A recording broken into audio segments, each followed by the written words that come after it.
Yana o'sha maxsus QR kod haqida do'stlar savol kelgan. Aka, boshqa Payme, Uzunbank va boshqa ilovalarni QR kodini qo'ysak bo'lmaydimi? Marketplace hammasi bir xil ishlaydi-ku.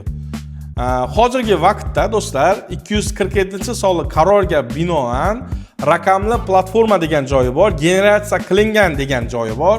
QR kodni nazarda tutilgan o'sha yerda. O'sha QR kod nazarda tutilgan va o'sha QR kod faqat Paynet xolis berayotgan QR kodga mos keladi. Shuning uchun Paynet xolis tomonidan berilgan QR kodni ko'rib qo'yishingiz kerak bo'ladi. U QR kodlar bo'lmaydi. Kimlar uchun degan joyi bor?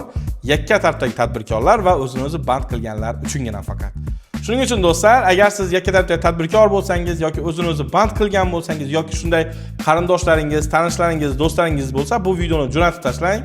Shular uchun faqat o'sha QR kod majburiy va shu QR kodni qo'yib qo'yishingiz kerak. Bo'lmasa jarimangiz bor.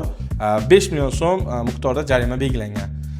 Do'stlar, sizlarni jarimaga tushishingizni xohlamaganim uchun o'zim tadbirkor bo'lishimga qaramay sizlarga video joylab, vaqtimni ketkazib beryapman.